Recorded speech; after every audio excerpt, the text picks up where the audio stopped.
Assalamu alaikum урматтуу достор. Биз Ошко келдик. Бүгүн Кара Сууга Кемпир Абад суу сактагычына үстүнөн жанагы Мадумаров барган жерден эмес, биз именно ошо Кемпир Абадтын үстүнөн ошол суу сактагычтын үстүнө бардык. Жанагы курчоого алынган жерине бардык. Негизги маселебиз бүгүн Кемпир Абад. Анткени себеби көпчүлүк мессенджерден, WhatsApp'тан кара суулуксуз Кемпир Абад ошо именно Кара Суунун территориясында жайгашкан Сабай айыл өкмөтүнүн территориясында ошол боюнча оюңузду билдирбейсизби деп эле келатышат. Ошол боюнча бүгүн Кара Сууга келип, Сабайдын активисттери менен, аксакалдар менен жолугушуп, ошо Кемпир Абадтын үстүнө чыгып, видео тартып, бүт баарын тактап, граница кандай болгон, кайсы жерден зым тартылган, эмне болгон, эмне маселе болуп кантип чечилип атат, кантип чечилиш керек. Ошонун тегерегиндеги бүт өз учурлар боюнча көптөгөн суроо болгондугу үчүн бүгүн атайлап Кара Сууга келип, Сабайга барып, үстүнөн тартып келдик. Өзбекстандын пограничниктери ошо тоскон жерине чейин бардык да. Ал жерге эч ким барган эмес экен. Дүйнө жүзүндөгү процессте демаркация, граница маселелери боюнча бул маселе эки вариантта чечилген экен да. Дүйнө жүзүндөгү практиканы алып карасак, бүт эле мен изилдеп карап чыктым. Бул маселе эки вариантта чечилет экен. Биринчи варианты дипломатия жолу менен, сүйлөшүү, келишим жолу менен жерлерди алмаштыруу жана башка келишимдердин негизинде чечилет экен. Ал эми экинчи маселе бул согуш жолу менен чечилет экен. Ошондуктан биз бүгүнкү күндө дүйнө жүзү дүрбүлөп, дүйнө жүзүндө мына согуштар болуп турган кезде, дүйнө жүзүндө эле эмес, мына бизде жакында Кудай бетин ары кылсын дагы кайталанбасын, Тажикстандагы окуялар болду. Ошондой окуялар кайталанбаштыгы үчүн биз бүгүнкү мамлекет башчынын, жетекчилерибиздин позициясын толук карап, угуп чыгып, андан сырткары өзүбүздүн ошо жергиликтүү жашоочу болгондугум үчүн ошол Кемпир Абад суу сактагычынын берки Правда айылына барып сууда киринип, балык тутуп, ошол жерде чоңойгондугум себептүү мен ал жерди мындай подсказка аркылуу же бир табышмак аркылуу көрбөйм да. Ал жер мен үчүн родной. Мен ал жерди жакшы билем. Анткени себеби биз жаш кезде Правда айылын аралап, Правда айылында биздин туугандарыбыз да бар. Правда айылды аралап өтүп, ошол Кемпир Абад суу сактагычынын жээгинде балык уулоп, балык тутуп, анан ошол жерге киринип, сууга түшүп, кайык менен бир ортораак жерине чейин барып, ошентип чоңойгонбуз да. Ошол убакта эле менин эсимде, кайык менен балык тутабыз деп барганда, нары жактан бир лодкада пограничниктер келип бизге предупреждение берген, жана громкоговоритель менен сүйлөп, кайткыла силер охраняемый зонага, территорияга кирдиңер депчи.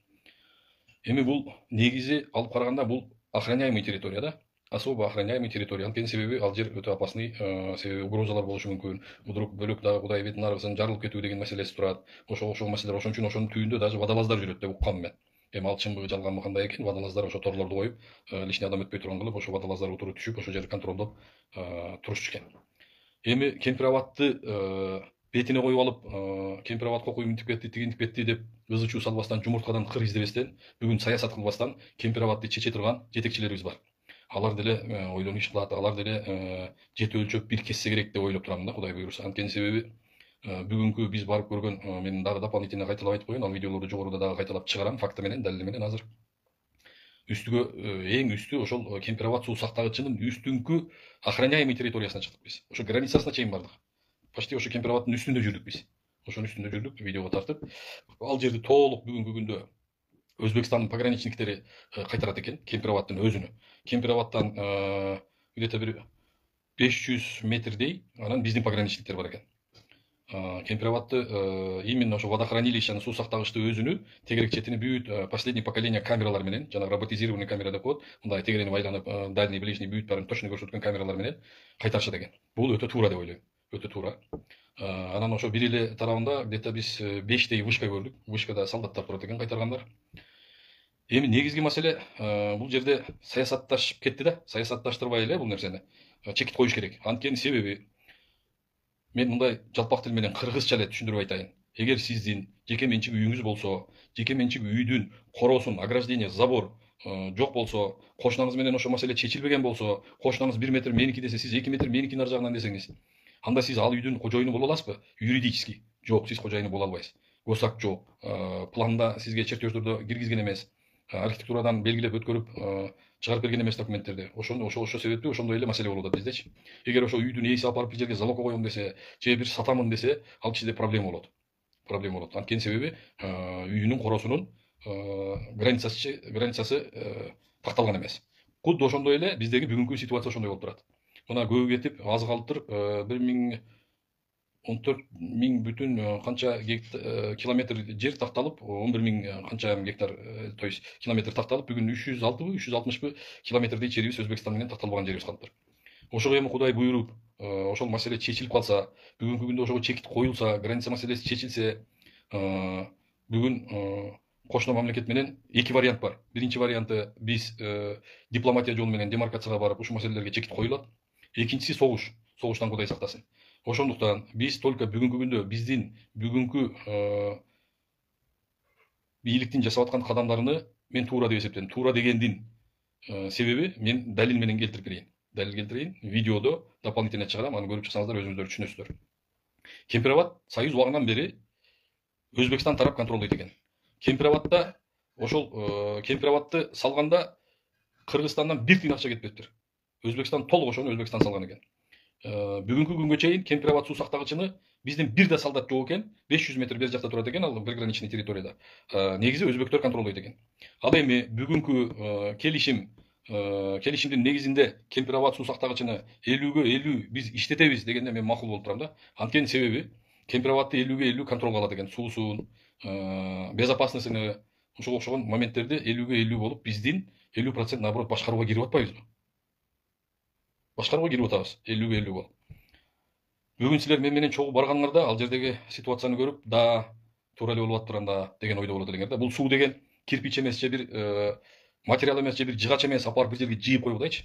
Бул суу хочешь не хочешь, каалайсыңбы, каалабайсыңбы, бул ошо Өзбекстанга алып кетчү суу да. Аны токтоп сактап кала албайсың. Ушул күнгө чейин алар пайдаланып келди, биз пайдаланып келдик. Ошо Кемпирабад суу сактагычынан биздин Кара сууга Сабай арыгынан суу агып чыгат. Шархансайдан именно Кара суу шаардын ичинен Шархансай агып өтөт. Ал суудан да биз пайдаланабыз. Белкиден да Сабайдан да пайдаланып атабыз. Эми бүгүн толук контролго 50-ге 50 контролдогонго мүмкүнчүлүк жаралып атат. Ошондуктан мен бүгүнкү келишимди кылдаттык менен изилдеп чыктым. Ал келишимдин негизинде бизге берген жерлерди дагы Жалал Абад, Баткен, Кара суу, Араван, Сузак ушул территориялардан көптөгөн жерлерди бериптир. Чаткалдан ошого окшогон жерлерди бизге керектүү жерлерди бериптир. Анан биз эми толук эле полный өткөрүп берип коюп, анан кийин эч куруусуз эле биз сууду да контролдой албай, же бир ошол суу сактагычтын өзүнү контролдой албай калдык деген маселе жок экен. Биз бүгүн 50-ге 50 контролго алат экенбиз. Контрол жок эле. Бүгүнкү күнгө чейин контролировать эте албайт элекпиз. Только ошолор контролировать этчү эле. Бүгүнкү күндө ошол келишимдин негизинде Кудай буйруса, ишке ашып калса, ошол договор, ошол келишим 50-ге 50 деген келишим күчүндө калса, биз контролдой алат экенбиз, туугандар. Бүгүнгү чейин Кемпирабадда маселе болгон жок, суудан проблема эч болгон жок. Сабайда постоянно суу бар, Шархансайда суу бар. Суудан проблемабыз жок да бүгүнкү күнгө чейинчи. Эми мындан ары дагы контрол болот экен. Ошону туура түшүнүү менен. Эгер дагы бир саясий мааниси бар бул жерде. Эгер биз бир кайсы бир НАТОго болобу, ООНго болобу, жана башка бир келишимдерге болобу, же бир мүчөлүккө киребиз деп калсак, биринчи орунда бизден, Кыргызстандан сурайт. Силердин чек ара маселеңер чечилгенби? Силер өзүңөрчө мамлекетсиңерби? Эгемендүү мамлекетсиңерби? Границада маселеңер жокпу, проблема жокпу дейт. А эгер границабыз такталбаган болсо, мына Баткендеги границабыз бүгүнкү күнгө чейин такталбай келгендиги себептүү ар 2 жылда, ар 1 жылда ызычуу, согуш бүгүнкү күнгө чейин ушундай болуп келатат. Неге? Себеби границабыз такталган эмес. Садыр Жапаров эмнеге ушу границаны тактайлы деп айтып атат? Бүгүнкү күндө Садыр Нуркожоевич ошону безилдеп эле кайра айтып атат. Ушуну тактайлы, анан кийин бөлөк маселелер көтөрүлдү деп. Себеби граница такталгандан кийин сен уже определенный границаң бар. Ал границадан өтпөдү бүгүн далилдей албайсың. Анткени себеби границабыз жок. Граница коюлгандан кийин анан тактоо киргизилет. Границадан өткөндө анан кийин тактоо киргизип, мына границадан мындай болуп өттү дейт, определять этет. Вот ошондо анан кийин биз өзүбүзчө чыныгы эгемендүү мамлекет граница такталгандан кийин чечилет. Ошондо биз чыныгы эгемендүү мамлекет болдук мына деп айтсак болот. Ошондуктан бүгүн граница маселесин биринчи орунга коюп, граница маселеси чечилиш керек. ООНдун соглашенияларын карап көргүлө, ООНго мүчө болгон мамлекеттерди карап көргүлө. Бүт границасы такталган мамлекеттер ООНго мүчө болуп киргендер. Мисалга айтып атам мен, мисалга. Чыныгы эгемендүү мамлекет болуп калсын деп аракет кылып атат. Эгемендүү мамлекет качан болобуз? Толук эгемендүүлүктү качан алабыз биз?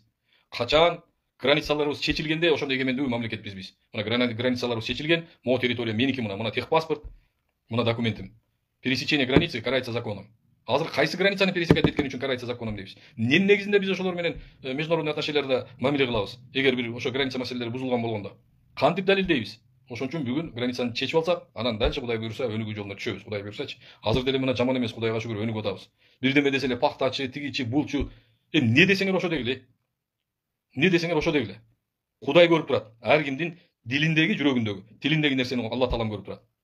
Дагы Кудайга шүгүр, Мирзиёевке окшогон президент келип калып, биз мына мамилебиз оңолуп, жакшы башталды Кудай буйрусачы. Считаются с нами. Биз менен эсептешип атат. А биз болсо отуруп алып, качан көрдүңөр мына Тажикстандын парламентини бир интернеттен чукуп көргүлөчү? Качан көрдүңөр Тажикстандын депутаттарын биздин Кыргызстанды ситуациясын граница боюнча обсуждение кылып, талкуу кылып атканды качан көрдүңөр? Издегилечи таппайсыңар.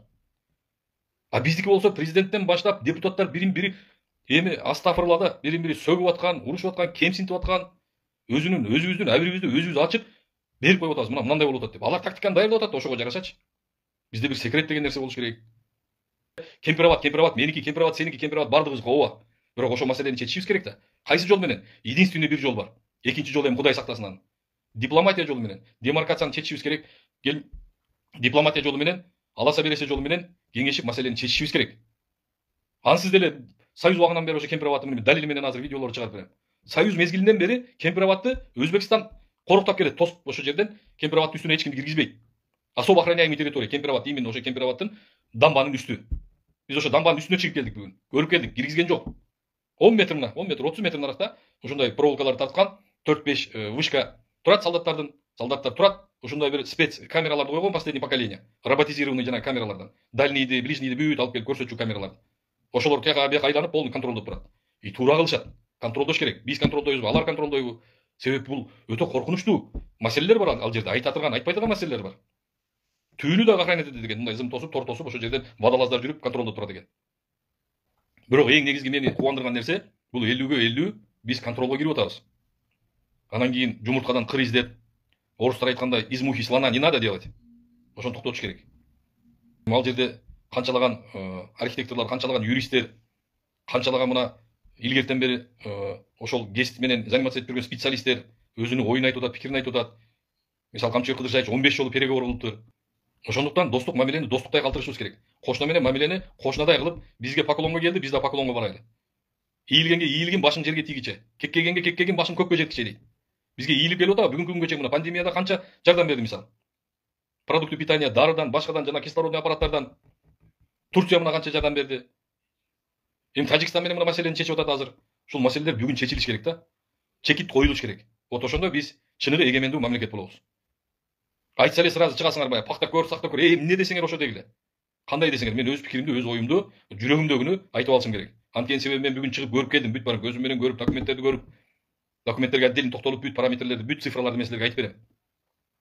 Эгер сенин өзүң собственный үйүң болсо, ошол үйүңдө границаң, кошуна менен заборың жок болсо, чечилген эмес болсо, сенде кызыл китебиң жок, план проектиң жок, бирок үй сеники. Анан кошуна менен мамилең чечилбеген болсо, сен ал үйдү залогко кое аласыңбы? Жок. Сен ал үйдү сата аласыңбы? Жок. Анткени себеби сен юридический документиң жок. Биз бүгүнкү күндө кудду ошондой акыбалда турабыз. Өзү геосаясатта душмандарыбыз толуп атканды билип турасыңар. Эми аны мен атабай эле коеюн. Ошондуктан бүгүнкү күндө толук колдойм мен. Бүгүнкү чечимди колдойм. Силерди дагы колдогула деп айтат элем. Колдогондон эч уялбагылачы. Ушу бир негатив чыкса, ошого нравится басып эле туруп каласыңар. Негатив чыкса, о, туура экен ушунуку деп элечи. Бир позитив жаратабызбы? Өнүгүүгө жол салабызбы? Өзбекстан менен алыска барбайлы, өнүгүп эле атпайбы? Мирзиёев башкарып атат, ордуңан тур. Мына маселени мынаны чечесиң, муну минтесиң деп. Бизде кокус Кудай сактасын президент, ордуңан тур. Мындай деп койсок, о, бул минтип кетти, бул барзет этип кетти дейсиңер. Слабый болсо слабый дейсиңер. Ким жатат бизге айткылачы? Ар 2 жылда силер айткандай силердин оюңардай президент алмаша бериш керекпи? Ар 2 жылда президент алмашкан сайын биз 10 жыл артка кетебиз. 10 жыл артка кетебиз. Жети баштуу ажыдар келсе дагы бүгүн эчтеке кыла албайт. Бүгүн Кудайга шүгүр мына геосаясатыбыз ордуна келди. 30 жыл ичинде 30 жыл десе жаман көрүп жүрүп элем мен да. 30 жыл ичинде бир пистолет сатып алган эмес экен.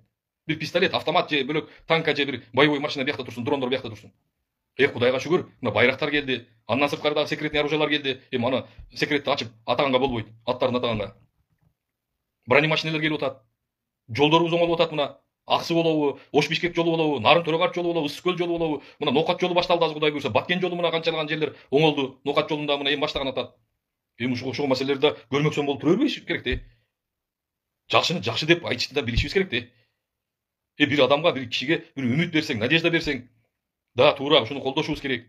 Жакшы болуп атат. Мындан ары да жакшы болобуз десең, ар бир сөзгө периште да омин дейт го. Жакшы ниет жарым ырыс дейт. Кудай буйрса бардыгы жакшы болот. Колдоо керек. Бөлөк жол жок. Бөлөк жол өтө кооптуу жол. Кудай сактасын. Не состоявшееся государство деген сөздөн Кудай сактасын. Сырткы душмандар ошону күтүп турат. Ичибиздеги душмандар ошолорго содействовать этип атат бүгүнкү күндө. Билип турабыз. Ким экенин. Менин ыйманым, менин жүрүм турумма ошол кишилердин атын атаганга туура келбей атат. Ушак гыйбат болот. Бирөөнүн этин жеген менен барабар деп коет. Жасалган иштерди айткылачы мына. Кумторду ала албайт деген ойдо болгонбуз багында. Мен деле ошондой ойдо жүргөм. Чынын айтыш керек. Кудайга шүгүр мына кумтор өттү. Кандай болгондо да, эмне болуп атканда да ички кухнябызды өзүбүз чечип алабыз. Кудай буйрса. Өттү бизге. Бул бир чоң жетишкендик. Андан кийинки мына самолет сатып алуу деген качан болду эле? Самолет сатып алдык. Бул дагы биздин жүзүбүзбү акыры? Же Садыр Жапаров чөнтөгүнө салып, же бир жака салып алып кетип калабы? Бүгүнкү мына военный оборона, военный техникаларыбыз байрактарды алып келди. Аны да көрбөй атабызбы же? 30 жылдын ичинде бир пистолет сатып албаган бүгүнкү күнгө чейин алынган техникалар эсептегилечи. Ал секретный техникалар да бар. Буга чейинки президенттерди шылдыңдадык. Костюм узун экен, тиги мантип шөнтөрөйт экен дедик. Сооронбай Шариповичти соке деп сөктүк. Садыр Жапаровду дагы бирдеке деп сөгүп атасыңар. Уят да, өзүңүн президентиңди сен баалай албасаң, анан геосаясатта сырткы кошуналар кантип бааласын? Кантип ошолорду штат этсин? Ойлоңулачы мында өзүңөр. Сени үйүңдө өзүңүн абериң жок болсо сени кошунан кантип сыйлайт? Үйүңдө катырың чыгып алып күнүгө сен тигиндейсиң, сен мындайсың деп кыйкырып бакырса, балаң кыйкырып бакырып чыгып кетсе. Анан берки кошунан угат забордон ары. Анан чыгып сен тиге насаат айтып, мындай кылай, тигиндей кылай деп сүйлөшсөк. Ал айтат да сага, извини меня дейт. Ты разберись сначала у себя дома дейт. Өзүң үйүңдө порядок наводить этип ал, анан келип мага акыл үйрөт дейт. Кыргызстан биздин үйүбүз. Биз үйүбүздө, Кудайга шүгүр, мамлекетибиз бар, туубуз бар. Өзүбүздүн мамлекетибиз, территориябыз бар. Ушуну көздүн карагендей сактай албасак, кандай болот анда? Хадистерде дагы айткан. Чубак ажы дагы раматылык айтып өтүп кеткен. Падышага баш ийиш важип деген, баш ийгиле уккула деген. Ошондуктан бүгүн келгиле достор. Баардыгыңарды ынтымакка чакырам. Оппозицияңдагы, позицияңдагы консолидировать этип, бүгүн биримдикте ынтымакта мамлекетибизди колубуздан келишинче жок дегенде жакшы сөзүбүз менен колдоп турайлы. Убакыт бардыгына күбө.